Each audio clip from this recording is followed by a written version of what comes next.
Hello students, आप सभी का स्वागत है ताप्ती स्टडी क्लासेस चैनल पे। आज के इस वीडियो में हम क्लास 10th के मैथ्स के बहुत महत्वपूर्ण वस्तुनिष्ठ प्रश्न देखने वाले हैं, जो कि त्रैमासिक परीक्षा की दृष्टि से बहुत महत्वपूर्ण होने वाले हैं। तो सबसे पहले आप चैनल पे नए हो तो चैनल को सब्सक्राइब कर ले, जिससे आपकी त्रैमासिक परीक्षा की तैयारी बहुत अच्छे से हो सके। साथ ही साथ वीडियो को लाइक करना बिल्कुल भी ना भूलें। अपने सभी दोस्तों के साथ वीडियो को शेयर भी कर दीजिए, जिससे उनको भी इंपॉर्टेंट ऑब्जेक्टिव क्वेश्चंस मिल सके। तो शुरुआत करते हैं। इसके पहले क्लास 10th के जो मैंने क्वेश्चन थे यानी सवाल थे कक्षा 10वीं गणित के, जो इंपॉर्टेंट आपको आ सकते थे चैप्टर 1 से लेकर चैप्टर 6 तक के, इतने चैप्टर आपको आ रहे हैं। इन चैप्टर्स के मैंने महत्वपूर्ण क्वेश्चंस के साथ साथ उनके सॉल्यूशन भी अपलोड कर दिया था। यदि आपने नहीं देखा है तो देख लीजिए, जिससे आपके सॉल्यूशन कंप्लीट हो। इसके बाद में यहाँ पर आपको चैप्टर 1 से लेकर चैप्टर 6 तक के 6 चैप्टर जो आपको त्रैमासिक परीक्षा में पूछे जाने वाले हैं, तो इन सभी चैप्टर्स के महत्वपूर्ण प्रश्न उत्तर यानी ऑब्जेक्टिव क्वेश्चंस के बता रही हूँ। ठीक है, चलिए शुरुआत करते हैं। तो सबसे पहला प्रश्न, एपी जो श्रेणी यहाँ पर आपको आ रही है समांतर श्रेणी, इसमें आपको एक पद दिया गया। ठीक है, धन का 3 1 का 3 है, यहाँ पर कहाँ तक जा रहा है, ऋण 1 और ऋण 3 तक। तो इनके बीच का सारवंतर ज्ञात करने का सीधा सा तरीका क्या होता है, जो पद होता है उसमें से हम जो पीछे वाला पद होता है उसको माइनस करते हैं डी। ये मैंने क्वेश्चन सॉल्व कराया था तब भी बताया था, ऐसे हम हल करते हैं। तो इसका राइट आंसर कितना हो जाएगा, 2 हो जाएगा। ऑप्शन के ऊपर डिपेंड करता है। यदि हम 1 - 3 करेंगे तो -2 है, तो उत्तर आपका -2 होगा। यदि ऑप्शन में केवल 2 है, बाकी कोई ऑप्शन नहीं है, जैसे 3 है 4 है, तो आप आंसर 2 लिख दोगे। लेकिन यदि ऋण 2 और धन 2 है, तो यहाँ पर आपका आंसर कितना हो जाएगा, ऋण 2 हो जाएगा। चलिए, बहुपद x² -3 के शून्यक होंगे। शून्य ज्ञात करने का सीधा सा तरीका क्या होता है, जो भी समीकरण हमें दिया जाए उसको हम p(x) या सीधे से उसके 0 के इक्वल मान लीजिए। ठीक है, 0 के इक्वल मानना। इसके बाद में हमको क्या करना पड़ा, शून्य ज्ञात करना है, क्योंकि हमें पूरा समीकरण शून्य करना है। तो हम x की जगह पे ऐसा क्या रखें जिससे यहाँ पर क्या हो, 0 हो जाए। तो कर्णी 3 का जो हम वर्ग रखेंगे, कर्णी 3 रखेंगे, तो कर्णी 3 गुणित कर्णी 3 कितना होगा, 3। मतलब यहाँ पर हमें 3 लाना होगा, जिससे 3 ऋण 3 कितना हो जाए, 0। तो 3 लाने के लिए हमें क्या करना होगा, कर्णी 3 का वर्ग। तो ये आपका राइट आंसर। ये हल है, आपको किस प्रकार से करना है मैंने यहाँ लिख दिया है। चलिए, अगला क्वेश्चन है तीसरा। यहाँ पर आपको एक त्रिभुज दिया गया DEF और इस दूसरा त्रिभुज है ABC। इसमें जहाँ पर 3D है तो त्रिभुज को आपको ज्ञात करना है। AB बराबर कितना है, 3D है, मतलब AB जो है वो कितना है, 3 गुना है DE का। तो त्रिभुज कैसे होंगे, समरूप तो होंगे परंतु सर्वांग सम नहीं, क्योंकि यहाँ पर दोनों कितना है, 3 गुना है DE के। चलिए, एक समीकरण दिया जाएगा आपको यहाँ पर इस प्रकार से, और ऐसे क्वेश्चन और भी बनते हैं। यही सेम क्वेश्चन ना भी आए तो आपको कोई दिक्कत नहीं होगी, क्योंकि ऐसे क्वेश्चन जो आपको समीकरण में मिलेंगे, आपके जो चैप्टर्स में द्विघात समीकरण उसमें सारा मिल जाएगा, विविक्त कर वगैरह क्वेश्चंस है, ये बुक से लिएगा। ठीक है, तो ये कितने के, 0। तो इसमें कोई भी कैसे होंगे, वास्तविक मूल नहीं है। ये आपका राइट आंसर। एक समीकरण दिया है a1/a2 = b1/b2 = c1/c2। तो समीकरण निकाय क्या बन रहे हैं, a1x + b1y + c1। ठीक है, फिर a2x + b2y + c2, ये दूसरा समीकरण है। तो इसके उत्तर क्या होगा, ये अनंत अनेक हल होंगी। इसका आंसर क्या होगा, अनेक हल होंगे। इसके बाद 4 और 7 का यहाँ पर आपको महत्तम समापवर्तक यानी HCF पूछा गया है। तो HCF ज्ञात करने के लिए यानी महत्तम समापवर्तक ज्ञात करने के लिए आपको महत्तम समापवर्तक की परिभाषा आना चाहिए। तो यहाँ पर एक छोटा वो ऐसी संख्या होती है, या फिर यहाँ पर हम जो संख्या लेते हैं, कोई ऐसी संख्या जो क्या कर सके, 4 और 7 को विभाजित कर सके, ऐसी कोई संख्या आपको चूज करना होता है। तो 4 और 7 को दोनों में से कोई कॉमन यहाँ पर हम इनका लेंगे, एलसीएम तो नहीं होगा। मतलब HCF के लिए हमें क्या करना होता है, संख्या एक लेना। तो एक ऐसी संख्या है जो 4 को विभाजित कर देंगे और 7 को भी, तो ये HCF होता है। जैसे कि हम यहाँ पर एक एग्जाम्पल के तौर पे ले लीजिए, एक 8 है और एक 16 है। ठीक है, तो एक ऐसी छोटी संख्या बताइए जो दोनों को विभाजित करते हैं, तो सबसे छोटी 2 होगी। आंसर 2, क्योंकि 2 के पहाड़े में 8 भी आता है, 2 के पहाड़े में 16 भी आता है। लेकिन एक 4 और 7 दोनों किसी के पहाड़े में नहीं आते लगातार। तो एक ऐसा टेबल है जिसके पहाड़े में 4 भी आता है और 7 भी आता है। ठीक है, तो दोनों का आंसर क्या होगा, उत्तर यहाँ पर 1 होगा। ऐसी संख्याओं के आंसर हमेशा कितने होते हैं, 1 होते हैं। इसके बाद अगला क्वेश्चन, रिक्त स्थान। रिक्त स्थान में आपको बहुपद दिया है एक, x² - 4x - 8। इसमें शून्यकों का योग कितना होगा। तो यहाँ पर आपको 4x - 8 जो समीकरण दिया था, शून्यकों का योग और शून्यकों का गुणनफल, अल्फा + बीटा और अल्फा × बीटा वाला फॉर्मूला लगा के आसानी से आप इसका आंसर ज्ञात कर सकते हो। ठीक है, तो कितना आ जाएगा, ऋण 4 आ जाएगा। किसी 2 धनात्मक पूर्णांक a और b के लिए LCM × HCF बराबर कितना होगा, a × b होगा, ये इसका फॉर्मूला। चलिए अगला, एक द्विघात समीकरण में बहुपदों के अधिक से अधिक कितने शून्यक हो सकते हैं, तो 2 शून्यक। जैसे x = 0, यदि हम x = 2 रख दे, x = 3 रख दे, तो 2 शून्यक हमें मिल जाते हैं। कुछ भी संख्या हो सकती है। समांतर श्रेणी एक दी गई है, यहाँ पर 2 का टेबल समझ लीजिए। ठीक है, वो एक समांतर श्रेणी है। इसका 10वां पद आपको ज्ञात करना है। तो पहला, दूसरा, तीसरा, चौथा, इस प्रकार से। तो 10वां पद कितना हो जाएगा, 20 हो जाएगा। चलिए पांचवा है भाज्य बराबर से भाजक गुणित भागफल धन शेषफल होता है। ठीक है, तो ये आपको फॉर्मूला होता है, याद होना चाहिए। भाजक और भाज्य का जो यहाँ पर होता है, चारों इसमें संबंधित होते हैं। सभी व्रत कैसे होते हैं? समरूप होते हैं। या फिर यहाँ पर क्वेश्चन बनता है सभी खाली स्थान समरूप होते हैं, तो क्या ऑप्शन में रहा तो व्रत होते हैं। अगला क्वेश्चन है, यदि द्विघात समीकरण X square plus B X plus C बराबर से 0 का विविक्त ऋणात्मक है तो समीकरण के मूल वास्तविक नहीं होंगे। ठीक है, ये याद रखना है। कुछ मैच द पेयर यानी मिलान करने के लिए आए तो ए एक्स प्लस बी, एक्स की घात कितनी दिख रही है? 1 दिख रही है, और एक घात वाले क्या कहलाते हैं? रैखिक बहुपद। तो रैखिक बहुपद की परिभाषा भी महत्वपूर्ण है, और साथ ही द्विघात बहुपद और त्रिघात तीनों की आना चाहिए। बस एक ट्रिक है, एक यानी रैखिक, दो यानी द्विघात। नाम से ही समझ में, इसमें ट्रिक की भी आवश्यकता आपको नहीं है। द्वि यानी 2, ठीक है। त्रि यानी 3, तो 3 घात वाले त्रिघात होते हैं। आपको परिभाषा याद होनी चाहिए। फिर श्रेणी है 3 5 7 9, बहुत सरल सा अंतर है। 5 में से 3 घटाओगे कितना आ जाएगा? 2। ये हम पहले क्वेश्चन में भी देख चुके हैं। तो सार्वंतर कितना हो गया? 2। चिन्हों का यहाँ पर उतना महत्व नहीं है। फिर है 2x धन 3y बराबर से 5 में हलों की संख्या क्या होगी? अनंत होगी। x की घात 3 मैंने अभी बताया, जितनी घात होगी वो उतना यहाँ पर पहचानना आसान हो जाएगा। फिर इसका विविक्त कर समीकरण है, तो यहाँ पर ये सूत्र जो हम लगाते हैं b² माइनस 4ac होगा। एक श्रेणी दी गई है a प्लस d, जो जनरली यूज करते हैं नॉर्मल वाली, वो इसका nवा पद ज्ञात करना। तो इसका फॉर्मूला होता है nवा पद का a plus n minus 1 into D. ये फॉर्मूला हम यूज करेंगे, ये हो जाएगा। ठीक है, आगे देखते हैं। समरूप आकृति का आपको उदाहरण याद रखना है। क्या होता है समरूप? यानी कि जैसे कि सभी वर्ग व्रत कैसे होते हैं? समरूप होते हैं। तो वर्ग हो गया, व्रत हो गया, समबाहु त्रिभुज, ये तीनों ही समरूप होते हैं। रैखिक समीकरण युग्म a1x b1y c1 is equal to 0, a1x a2x b2y plus c2 is equal to 0। ठीक है, इसमें का कोई हल नहीं का प्रतिबंध क्या होगा? a1/a2 is equal to b1/b2 is not equal to c1/c2। दोनों तो बराबर रहेंगे, परंतु c1 c2 ये इसके बराबर नहीं रहेगा। अगला है, दो आकृतियां जिनके आकार समान हो परंतु आवश्यक रूप से अमाप समान हो, समरूप आकृति कहलाती है। ठीक है, यहाँ पर आपको उत्तर लिखना है, समरूप आकृति आएगा। उसके बाद द्विघात समीकरण एक दिया गया है, x की घात 3 धन x धन 1 बराबर 0 के विविक्त कर कितने होंगे? -3 होंगे। द्विघात समीकरण का मानक रूप क्या हो जाएगा? x² plus bx plus c is equal to 0 हो जाएगा। छठवा है समीकरण y बराबर से 3x धन 5 में यदि y बराबर से 2 हो तो x का मान कितना होगा? -1 होगा। इसके कैसे होगा? यहाँ पर देखिए, y की जगह पे क्या रख दोगे? 2। तो यहाँ पर मैंने आपको सॉल्व करने की कोशिश की है, कैसे आप इसको हल करोगे आपको जल्दी समझ में आ जाएगा। यहाँ पर जो y है इसकी जगह पे मैंने 2 रख दिया, तो 2 बराबर 3x धन 5। अब हम 5 का पक्षांतर इधर कर देते हैं तो ऋण 5 हो जाता है। ऋण 5 में से धन 2 जाएगा, बड़ी संख्या के सामने चिन्ह ऋण, मतलब ऋण 3 आएगा। तो x का मान कितना? ऋण 3। पहले से यहाँ x के गुणित में है तो ये भागित में जाके ऋण3/3 मतलब कितना? ऋण 1 आ जाएगा। उसके बाद AP है, इसमें 4 6 8, इसमें 40 में कुल पदों की संख्या ज्ञात करना है। तो कितनी हो जाएगी? 19। जैसा हमने 2 वाला देखा था, 2 4 6 8 था, उसमें हमारा तो 10वां पद था, वो कितना था? 20। तो यहाँ पर हमारा क्या हो जाएगा? 40, जो इसमें पदों की संख्या कितनी हो जाएगी? 19 हो जाएगी। इसके बाद प्राकृत संख्या का अभाज्य गुणनकर उसके गुणनफल के क्रमों को छोड़ते हुए अद्वितीय होता है। ठीक है, तो ये क्या है? सत्य है। घात 1 के बहुपद को द्विघात बहुपद कहते नहीं, मैंने अभी बताया। घात 1 के बहुपद को रैखिक बहुपद कहते हैं। और 2 वाला कब होगा? जब 2 घात होगी। तो यहाँ 2 रहता तो हम सही बोलते, परंतु 2 नहीं है। सभी सर्वांगसम आकृतियां समरूप होती है, बिल्कुल सत्य है। ऐसा भी आ सकता है क्या? सभी समरूप आकृतियां समरूप होती, सत्य सत्य, तो ये तो सत्य है। लेकिन इसका विलोम मतलब सभी समरूप आकृतियां क्या सर्वांग सम होती हैं? तो नहीं, ये गलत है। तो इसी कारण ये क्या हो जाएगा? यहाँ पर ये विलोम सत्य नहीं है, इसी कारण ये राइट हो जाएगा। ठीक है, इसका अपोजिट भी समझने की कोशिश कीजिए। मैंने आपको समझा दिया कि सभी समरूप आकृतियां सर्वांग सम नहीं होगी, इसका विलोम क्या है? सत्य नहीं, मतलब ये आंसर बिल्कुल करेक्ट है। एक द्विघात समीकरण x² plus bx plus c बराबर 0 है, इसमें 2 भिन्न वास्तविक मूल होते हैं।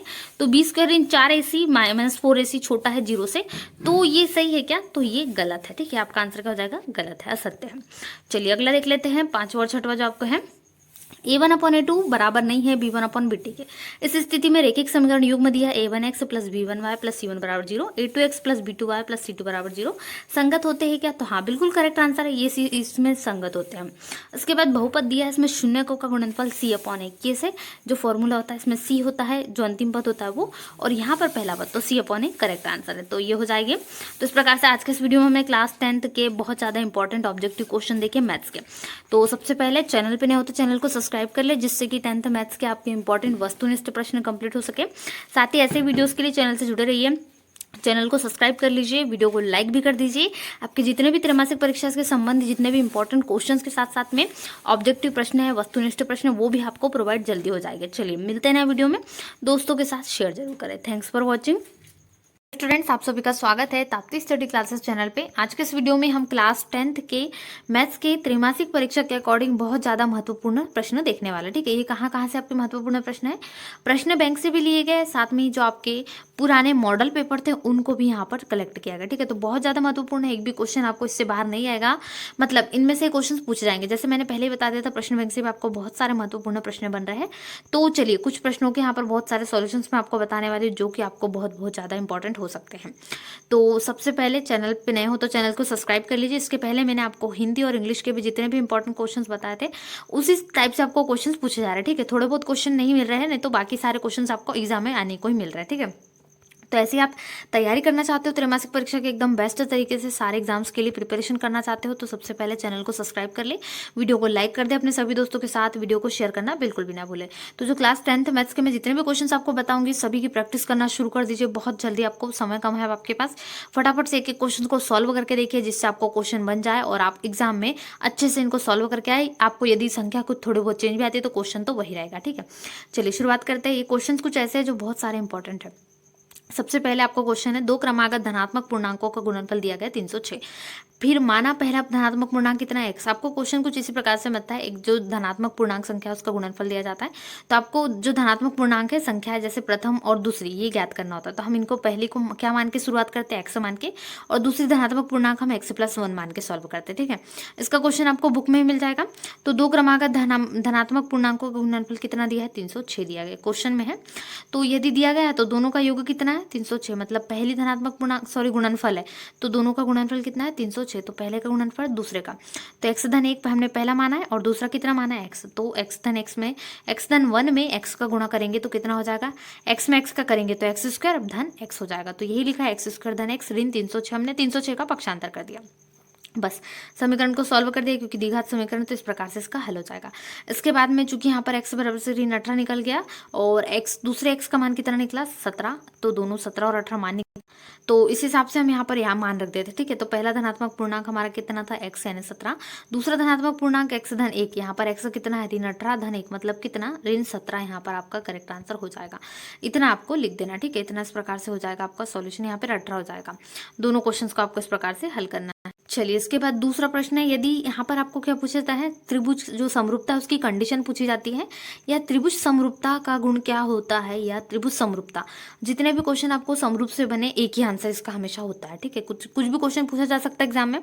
तो यदि एक त्रिभुज का एक कोण दूसरे त्रिभुज के एक कोण के बराबर हो तथा इन दोनों कोणों को बनाने वाली भुजा समानुपाती हो तो त्रिभुज कैसे होते हैं, समरूप होते हैं। यदि दो त्रिभुजों में संगत कोण समान हो तो त्रिभुज समरूप होते हैं, और यदि दो त्रिभुजों की संगत भुजा समानुपाती हो तो त्रिभुज समरूप होते हैं। ये कंडीशन है। जैसे आपको पूछा जाए समरूपता का गुण किन कारणों से होता है, तो ये कुछ कारण है, जैसे उनके संगत कोण समान हो या संगत भुजा समानुपाती हो। ठीक है, भुजा और कोण पे आधारित होता है। तो ये प्रश्न का उत्तर आपका हो जाएगा। इसके बाद अगले प्रश्न को हम देखेंगे। तो इसके बाद अगला प्रश्न है, 250 का आपको अभाज्य गुणनखंड लिखना है। ठीक है, इसमें आपको वैसे तो कुछ ब्रिज कोर्स से भी क्वेश्चंस बने हैं, तो ब्रिज कोर्स की तो मैंने पहले बता दिया था, प्रैक्टिस आपको शुरुआत में करनी ही कहूंगी। तो यहाँ पर हम किस प्रकार से इसको हल करते हैं, तो 125 आ जाता है, फिर यहाँ पर विषम है तो 5 से इसको करते हैं तो 25 आ जाता है। ठीक है, फिर 5 में यहाँ से करते, तो ये पूरा अभाज्य गुणनखंड इस प्रकार से एलसीएम विधि से निकाल लेंगे। तो 250 का अभाज्य गुणनखंड 2 × 5 × 5 × 5, ठीक है, 3, इस प्रकार से ये राइट आंसर हो जाएगा। ऐसे ही क्वेश्चन बनते हैं, इसकी जगह पे कुछ भी संख्या दे दी जाए आपका आंसर सेम होगा। एक क्वेश्चन और है जो मैंने आपको पहले ही वीडियो में बता दिया था कि द्विघात बहुपद से भी आपको क्वेश्चन तैयार करने हैं। तो एक द्विघात बहुपद ज्ञात कीजिए जिसके शून्यों का योग तथा गुणनफल क्रमशः ऋण 1/4 और धन 1/4 है। द्विघात बहुपद से क्या क्या पढ़ना है, सबसे पहले रेखीय बहुपद किससे कहते हैं, ये भी बनता है। ठीक है, द्विघात बहुपद किसे कहते हैं, तो ये भी शॉर्ट क्वेश्चन है, बहुत सरल है, बन जाएंगे और वो ऑब्जेक्टिव में बनेंगे। वैसे ज़्यादातर आपको द्विघात बहुपद से वही क्वेश्चन है। तो घातांक भी पूछी जाती है, जैसे x² है, यहाँ पर इनकी घात वगैरह भी क्वेश्चन याद होना चाहिए। चलिए देखते हैं। माना कि अल्फा तथा बीटा द्विघात बहुपद के क्या शून्य के, यहाँ पर ये जो होता है नियम हम फॉलो करते हैं, इसमें अल्फा प्लस बीटा और अल्फा इंटू बीटा के मान रख देंगे। ठीक है, इतना आपको जो दिए गए वो मान 1/4, क्योंकि बोला गया आपको ऋण 1/4 धन 1/4, तो ये C/A की तरह निकल जाएगा। इसी प्रकार से हम तुलना करेंगे तो A का मान 4, B का मान ऋण 1 और C का मान ऋण 4, मतलब अभिष्ट द्विघात बहुपद कितना 4x² ऋण x ऋण 4 होगा। ये आपका करेक्ट आंसर हो जाएगा। बुक से है, बुक से आपको बहुत सारे क्वेश्चन मिल जाएंगे, लगभग बुक से ही सारे इंपॉर्टेंट क्वेश्चन को यहाँ पर सिलेक्ट किया गया है। चलिए, AP का कौन सा पद पद ऋण 81 है, साथ ही क्या इस एपी कोई पद शून्य है, संकारण उत्तर दीजिए। मतलब आपको कारण सहित उत्तर देना है। क्वेश्चन ऐसा ही बनता है, या कई बार शॉर्ट में पूछते हैं, आपको सिर्फ इतना भी क्वेश्चन पूछ लेते हैं, पार्ट में डिवाइड करते हैं, तो इतना का आंसर मैं आपको बताती हूँ। एपी 21, 18, 15 का कौन सा पद ऋण 81। तो यहाँ पर ए दिया गया है, डी दिया गया है, कैसे दी दीजिए, सारवंतर हमने ज्ञात कर लिया। 21 में से 18 को माइनस कर लो, या फिर 15 में 18 को, सब में आपको 3-3 का अंतर दिख रहा है, बिल्कुल करेक्ट। तो यहाँ पर अंतर सारवंतर डी यानी 3 होगा। इसके बाद में ए एन है, उसके बाद में यहाँ पर आपको है कितना ऋण 81 निकल गया और हमें एन ज्ञात करना है। तो सॉल्यूशन कैसे होगा, ये फॉर्मूला होता है एन बराबर से ए धन एन माइनस 1 डी। तो एन हमारा ऋण 81 है और यहाँ पर ए का मान 21 है, एन माइनस 1, और डी का हम जो है पिछले पद में से अगले पद को माइनस करते हैं, यानी 18 में से 21 को, तो ऋण 3 है। तो ऋण 3 है, इस प्रकार से सॉल्यूशन हो जाएगा, मतलब एन का मान 35 निकलेगा। तो 35वां पद क्या है, ऋण 81। तो आपका आंसर कितना हो जाएगा, 35वां पद कितना है, ऋण 81 है, ठीक है, 81 ये आपका करेक्ट आंसर हो जाएगा। चलिए इसके बाद अगले प्रश्न का उत्तर हम देखेंगे। कुछ क्वेश्चंस ऐसे ही बनते हैं, आपको ये प्रश्नावली 2.2 से समथिंग लिए गए और 2.4 से भी, ठीक है, ज्यादातर प्रश्न वहीं से क्वेश्चंस आपको बनेंगे, तो टिक करवा दिए थे मैंने। उनमें से जिनने क्वेश्चंस को तैयार करे उनके लिए बहुत जल्द उनसे सॉल्यूशन जल्दी जल्दी बन जाएगा। नहीं तो ऐसे क्वेश्चंस की प्रैक्टिस करो तो जल्दी जल्दी आपसे तैयार हो जाएगा, ठीक है। ऐसे क्वेश्चंस आपको बनते हैं। तो 4u² + 8u = 4u और u + 2। तो इसमें इसका मान क्या होगा, शून्य होगा, जब या तो क्या हो u बराबर 0 हो। तो हम u की जगह पे 0 रख देंगे। तो u धन 2 बराबर इसे 0 यदि हमने रखा तो u का मान कितना निकल गया, ऋण 2 निकल गया।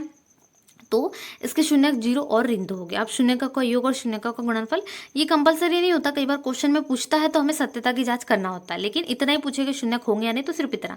तो यदि पूछा जाता है तो ये भी हल कर सकते हैं, ठीक है, यदि ऑप्शन है इसमें, यदि आपको क्वेश्चन में पूछा जाए तो।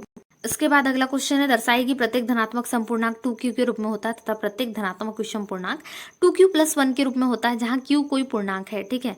तो उत्तर होगा, मान लीजिए a कोई धनात्मक पूर्णांक है तथा b कितना है, बराबरी से 2 है, तब यूक्लिड विभाजन एल्गोरिथम से किसी पूर्णांक q > 0 के लिए यहाँ पर a बराबर से 2q + r है, जहाँ r क्या है, 0 है और r = 1 है, क्योंकि 0 और 2 के बीच में r का मान है, ये लेस देन r = हम इसको कहते हैं, मतलब कैसा है, छोटा और बराबर है। 0 क्या है, छोटा और बराबर है r के, जबकि r क्या है, छोटा है 2 से, इसको ऐसा पढ़ा जाता है, ये हो जाएगा।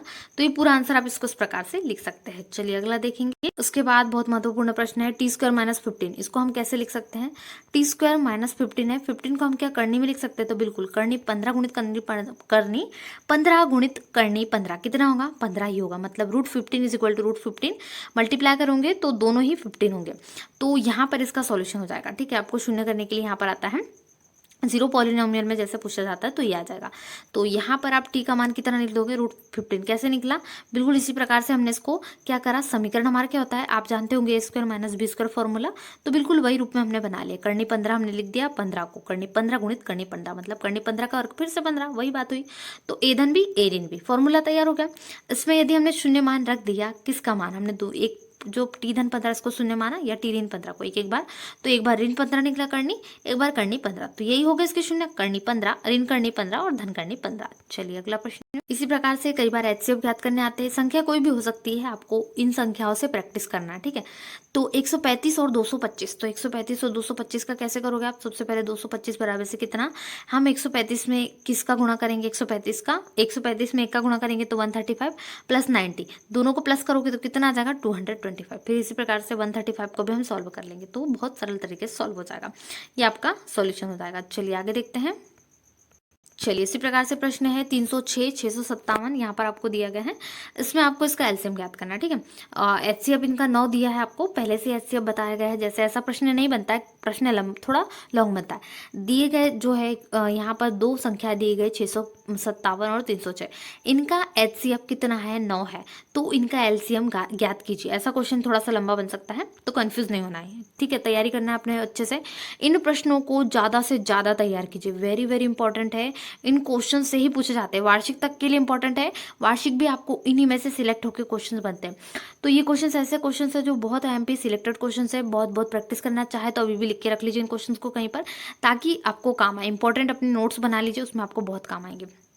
तो एलसीएम कितना है 306 और 657 बराबर होगा 306 गुणित 657 बटे 9 के। ठीक है, यहाँ से एलसीएम हम निकाल लेंगे क्योंकि 306 और 657 का हमें पूछा है और यहाँ पर एचसीएफ 9 दिया तो ये फॉर्मूला जो होता है एलसीएम इज इक्वल टू जितना भी आपको एचसीएफ दिया जाए वो। ठीक है, तो ये हो जाएगा, दोनों का हमने यहाँ पर क्या कर दिया, पहले गुणा कर दिया, या फिर आप डायरेक्ट भी काट सकते हो, कोई दिक्कत नहीं है यदि कट जाता है तो यहाँ से 9 से अगर 306 कट जाए तो ये भी काट दीजिए, 3 से दोनों को काट दीजिए तो थोड़ा सरल हो जाएगा गुणा करने से, या फिर गुणा करने के बाद जिसको आसान सी विधि लगी वो यहाँ पर कर सकते हैं, फिर ये आपका आंसर हो जाएगा। चलिए आगे देखते हैं।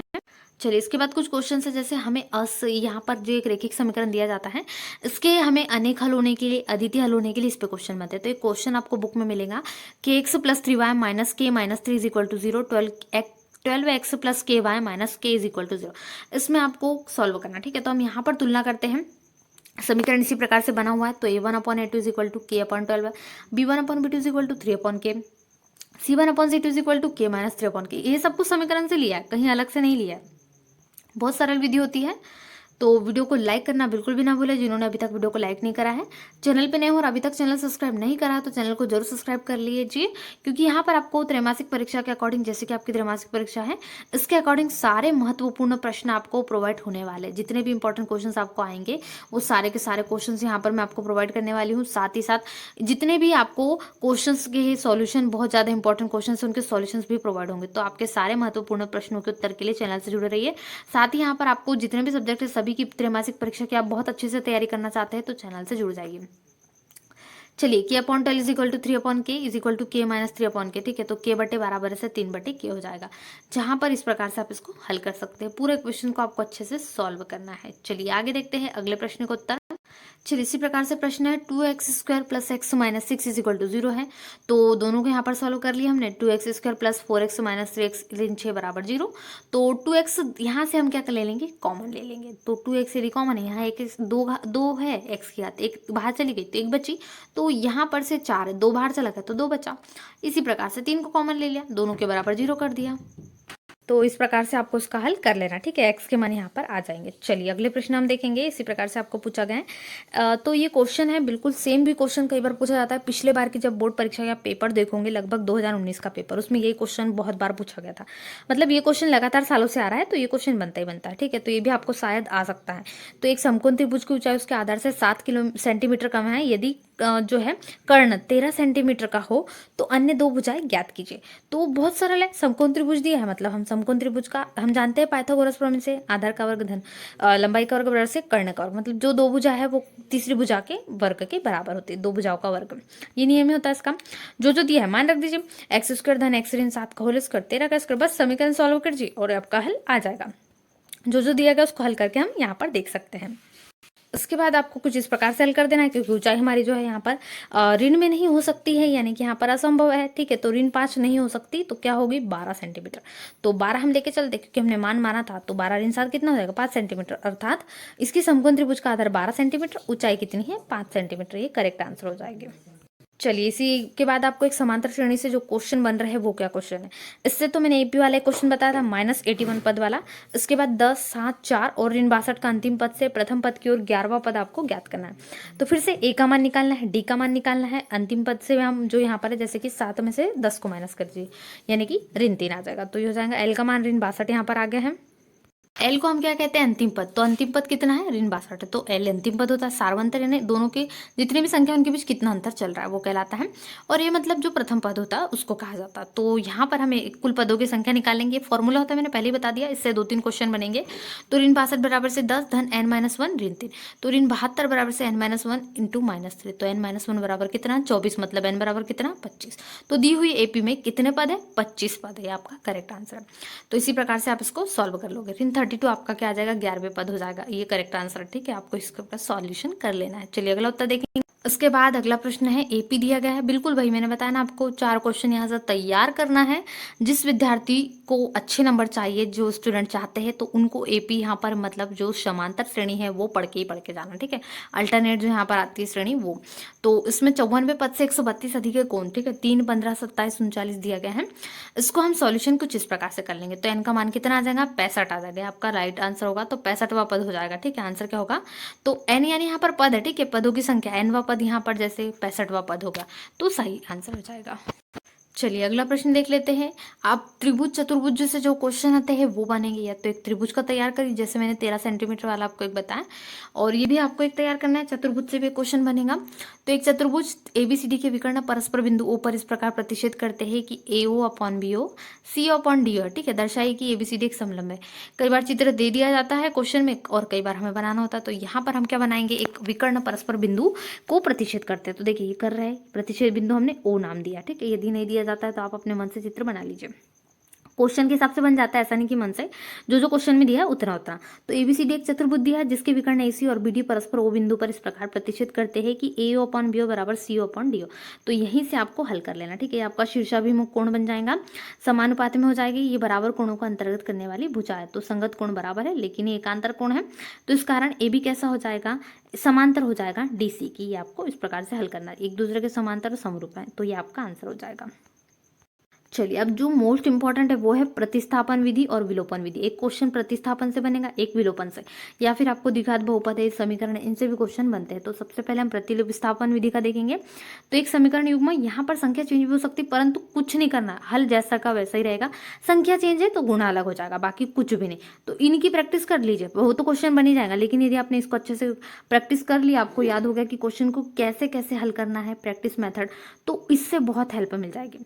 तो सबसे पहले हम इसको एक समीकरण ले लेते हैं और चर के दूसरे पद में लिखते हैं। जैसे कि हमने लिख दिया x धन 2y बराबर से 3, ये जो दूसरा पद है वो, तो उसमें से हम किसका मान निकाल सकते हैं, सरल है हमारे लिए मान निकालना x का, क्योंकि हम 2y का पक्षांतर कर देंगे। तो 2y का पक्षांतर का तो समीकरण ऐसा बन जाएगा।